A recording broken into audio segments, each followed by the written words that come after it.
ওয়ালটনের স্মার্টফোনের ক্ষেত্রে অনেকের মনেই ডাউট থাকে লম্বা সময় ব্যবহারের পর ওয়ালটনের ফোনগুলো অ্যাকচুয়ালিতে কেমন পারফর্ম করবে, গুড এনাফ হবে কি না।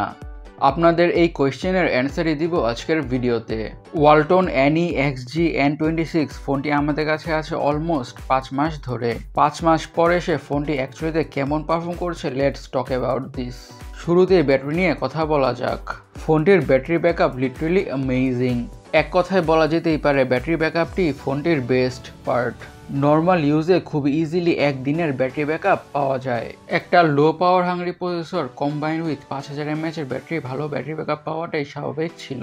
ফোনটির ফিঙ্গারপ্রিন্ট সেন্সরের আনলকিং স্পিডটা surprisingly fast and responsive. Touch করার সাথে সাথেই আনলক করে ফেলে। ফিঙ্গারপ্রিন্ট সেন্সরটি স্টিল প্রিটি গুড। ডিভাইসটির স্পিকারের সাউন্ড কোয়ালিটির কথা বললে সেইটি খুবই nice, loud and clear. Example শুনে নিন। ক্লিয়ারের কথা যেহেতু বলছি, ডিসপ্লেটা 720p হলেও ক্লিয়ার। শার্পনেসের তেমন কোনো ঘাটতি নাই। মিনিমাম ডিস্টেন্স থেকে ডিসপ্লেটাকে ওয়াচ করলে বুঝাই যায় না এটি যে একটি 720p ডিসপ্লে।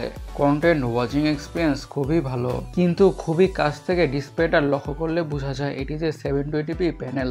এছাড়াও ডিসপ্লের কালার, কন্ট্রাস্ট, স্যাচুরেশন সবকিছুই ছিল অন পয়েন্ট। ডিসপ্লের কন্টেন্টগুলো দেখতে খুবই ভালো লাগে।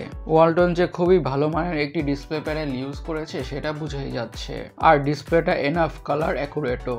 আর 90 Hz রিফ্রেশ রেট থাকার কারণে স্ক্রোলিং করে বা যে কোনো টাস্কিং পারফর্ম করে মোটামুটি ভালো স্মুথনেসের ফিল পাওয়া যায়। স্ক্রোলিং থ্রু ইউআই প্রিটি রেসপন্সিভের কথা যেহেতু বলছি, ওয়ালটনের এই ইউআইটা বা স্ক্রিনটা অনেকটাই লাইট বা রেসপন্সিভ। ক্লাটার কম, অনেকটাই ক্লিন টাইপের ইউআই বলা যেতেই পারে। ইউআইটিতে মিনিমাল টু লেস ব্লোটওয়্যার থাকছে, দ্যাট ইজ নাইস। এখন ফোনটির সবথেকে কন্ট্রোভার্সিয়াল পার্ট ইউনি-SoC ট্রিগার T616 নিয়ে কথা বলা যাক, which is responsible for performance. ফোনটির পারফরমেন্স সারপ্রাইজিংলি ভালো।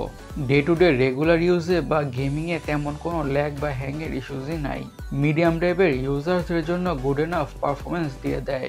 গেমিং পারফরমেন্সও ভালো। Enjoy the game play.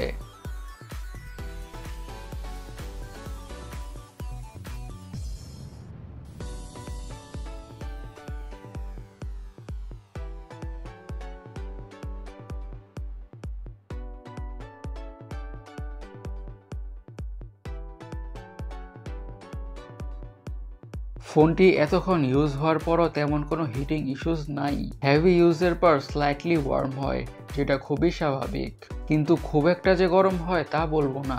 এখন ডিভাইসটির অপটিক্স বা ক্যামেরা নিয়ে কথা বলা যাক।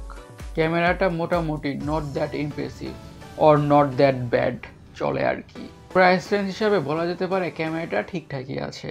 ফোনটি বা ডিভাইসটি চলার মতো পিকচার্স আর ভিডিওস প্রোভাইড করে দেয়। লো লাইটে খুব একটা খারাপ ছবি আসে তা বলবো না। আর ক্যামেরা ইউআইতে অনেকগুলো ফাংশনসও আছে, বা আরেক কথায় বলা যেতে পারে অনেকগুলো মোডসও আছে। এখন ফোনটির বেস্ট পার্ট ডিজাইন নিয়ে কথা বলা যাক।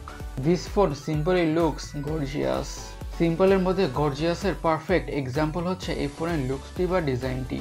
ফোনটির লুকসটি থেকে কোনোভাবেই বোঝা যায় না এটি যে একটি বাজেট স্মার্টফোন।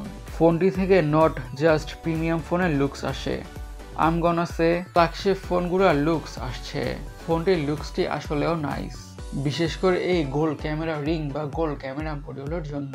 আর ব্যাক প্যানেলে গ্লসি বা গ্রেডিয়েন্ট কাইন্ড অফ ফিনিশ তো থাকছেই, which enhance this phones looks. So finally এখন এটা বলা যেতে পারে 5 মাস পরে সব ফোনটির performance still impressive. So guys, আমাদের আজকের ভিডিওটি এই পর্যন্তই। আমি সৈকত, সাইনিং আউট।